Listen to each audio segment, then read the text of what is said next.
नमस्कार दोस्तों, आप सभी का एक बार फिर से हार्दिक स्वागत करती हूं। दोस्तों, आपको बता दें, जिस प्रकार से लगातार DY चंद्रचूड़ मोदी सरकार की नकेल खींचते जा रहे हैं, उसी कड़ी में आज एक और बहुत बड़ा अहम फैसला लिया गया है। विस्तार से जानेंगे किस प्रकार से सरकार की मनमानियों का मुंह तोड़ जवाब जो है CJI DY चंद्रचूड़ ने दिया है। पूरी खबर में आप बने रहें, आपको बताएंगे किस प्रकार से जो है जुडिशरी को जो है कंट्रोल करने की जब कोशिश मोदी सरकार की हुई तो आखिर CJI DY चंद्रचूड़ ने उनको क्या करारा जवाब दिया। सबसे पहले दोस्तों, आप स्क्रीन पर देख सकते हैं कि जो एक नया रूल लागू करके मोदी सरकार की जो चुप्पी थी उसे परमानेंटली चुप्पी में बदल दिया गया है। जी हाँ, मौनम स्वीकृति लक्षणम, ये जो आपको शब्द सुनाई दिए, ये शब्द सिर्फ शब्द नहीं है, क्योंकि इन्होंने पूरे तरीके से मोदी सरकार को झंझोड़ कर रख दिया है। जी हाँ, आपको पूरा मामला बताएंगे। दरअसल कोलेजियम के तहत जो जजों की नियुक्ति की जानी थी उस पर सरकार जो है और जो सुप्रीम कोर्ट है उसकी काफ़ी अनबन चल रही थी। सुप्रीम कोर्ट जो तय तरीका है उसी तरीके से जो है जजों की नियुक्ति करना चाहती थी, लेकिन आप सभी जानते हैं कि मोदी सरकार खुद डिसाइड करना चाहती है कि कौन से जो याचिका चल रही है वहाँ पर कौन जज होगा, या मतलब कि अगर किसी विपक्षी नेता का किसी केस में कोई सिलसिले में सुनवाई है तो वहाँ पर उनका जज होना जरूरी है। तो इस प्रकार की सेटिंग्स के साथ वो जजों की नियुक्ति करना चाहते हैं, जबकि जो हमारे DY चंद्रचूड़ हैं वो जो चला आ रहा है पूरा रूल उसी के यानी कोलेजियम के तहत, जिसमें सुप्रीम कोर्ट में जजों की नियुक्ति के लिए जो है CJI और 4 जो वरिष्ठ जो वकील होते हैं, 4 वरिष्ठ जो जजेज होते हैं, सीनियर अधिकारी और CJI, वो मिलकर फैसला लेते हैं आखिर सुप्रीम कोर्ट की जजों की नियुक्ति किस प्रकार से की जाएगी। वो नाम मनोनीत करते हैं। और इसी प्रकार से हाई कोर्ट के जजों की नियुक्ति अगर हम देखें तो उसमें जो हाई कोर्ट के चीफ जज हैं और 2 जो सीनियर वरिष्ठ जजेज हैं वो सभी। तो ये इस प्रकार का फॉर्मूला है और ये फॉर्मूला पूरी तरीके से जो है रिलायबल है, क्योंकि जो योग्य होते हैं उन्हीं के नाम आगे भेजे जाते हैं।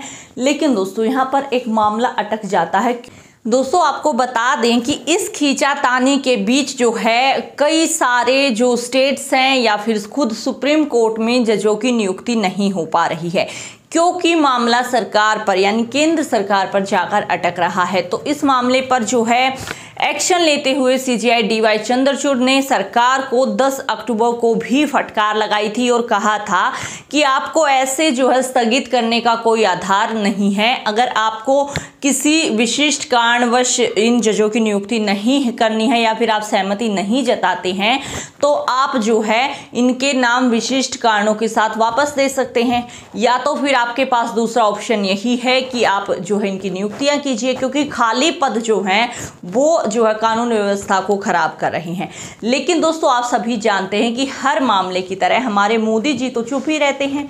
अडानी मामला हो, मणिपुर हिंसा हो, नूह हिंसा हो या फिर कोई भी मामला हो, मोदी जी के पास जो है जिस चीज़ पर वो नहीं कोई जवाब होता है वहाँ पर चुप्पी साध लेते हैं और मामला जैसे तैसे दब भी जाता है। लेकिन यहाँ पर मामला दबने वाला नहीं है, क्योंकि जजों की कुर्सियाँ खाली हैं और अगर जजों की कुर्सियां खाली रहेंगी तो किस प्रकार से आगे न्यायिक प्रक्रिया को बढ़ाया जा सकता। लेकिन दोस्तों, जो BJP सरकार है उसको तो मानो लत लग गई है अपनी चलाने की।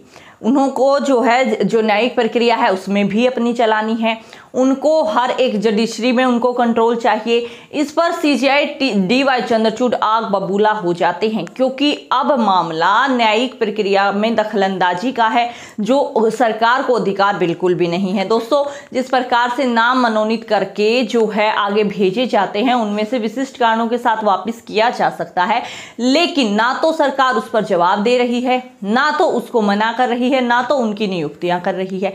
सिर्फ जो है न्यायिक प्रक्रिया में बाधा डालने के लिए मामलों को अटका रही है। इसी प्रकार से जो है मणिपुर में हुआ, मणिपुर हिंसा में जो है जो भी कुछ हुआ उस पर सही तरीके से जवाब देने या फिर एक्शन लेने के लिए जो जस्टिस हैं उनकी कुर्सियां खाली पड़ी थी।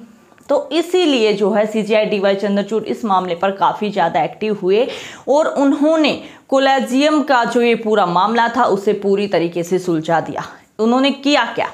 मौनम स्वीकृति लक्षणम, मतलब कि चुप रहना स्वीकृति देता है, ऐसा लक्षण बताए गए हैं। ये एक आम दैनिक जीवन की कहावत आपको लग रही होगी, लेकिन इसका जो है कानूनी आधार भी है। जब कोई सरकार इस प्रकार से जो है कानूनी कार्यवाही में बाधा डालने के लिए सिर्फ और सिर्फ मामलों को अटकाती है, ना तो उनको जो है मना करे, ना तो उनको नियुक्त करे, मतलब कि जो कोलाजियम मामले में हो रहा है, तो ऐसे में मौनम स्वीकृति लक्षणम का विशिष्ट अधिकार जो होता है उसने जो है पूरी तरीके से मोदी सरकार की नींव हिला दी।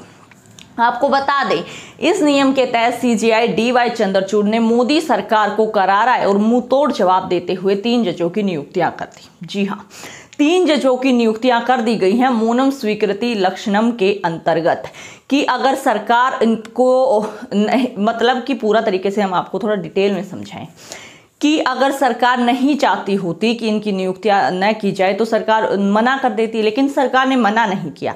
मना नहीं किया मतलब चुप रही, उसका सीधा सीधा मतलब समझ लिया जाए कि सरकार राजी है, क्योंकि कानूनी प्रक्रिया को तो सरकार के भरोसे रोका नहीं जा सकता। कितने दिन तक आप लटकाए रखेंगे? आगे इलेक्शंस हैं और मुद्दे हैं, आम जनता के मुद्दों को सुनने के लिए जस्टिसों की कुर्सियां खाली हैं। तो इस पर जो है अहम एक्शन जो है सीजेआई डीवाई चंद्रचूड़ ने लिया है और सरकार को करारा जवाब इस मामले पर मिल गया है। और दोस्तों, हम बिल्कुल सहमत हैं इस चीज़ से। मौनम स्वीकृति लक्षणम का जो ये एक तरीके से कानून है, ये हर जगह लागू होना चाहिए, क्योंकि जिस प्रकार से देश के हित के लिए, आम जनता के हित के लिए जो भी मामला सामने आता है, मोदी सरकार के घोटाले सामने आते हैं, अडानी मुद्दा सामने आता है, तो हर जगह जो मौन होता है उसका मतलब होता स्वीकृति है।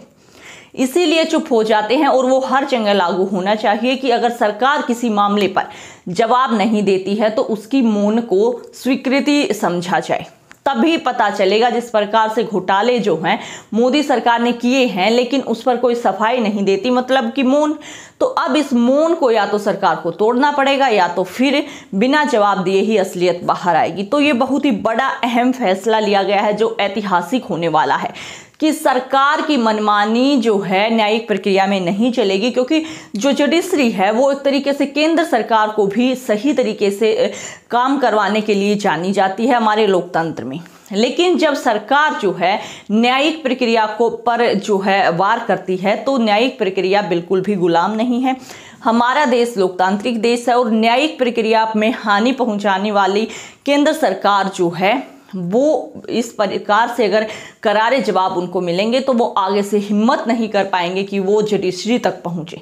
तो दोस्तों, बहुत ही ऐतिहासिक फैसला जो सीजेआई डीवाई चंद्रचूड़ ने दिया है, एक एग्जाम्पल सेट किया है और मोदी सरकार को इसमें करारा जवाब दिया गया है। जो भी हमारे व्यूवर्स हैं वो सीजेआई डीवाई चंद्रचूड़ के इस अहम फैसले पर अपनी क्या राय रखते हैं हमें कमेंट बॉक्स में जरूर से बताएं। आगे आने वाली अपडेट्स के लिए हमारे साथ जुड़े रहें, चैनल को सब्सक्राइब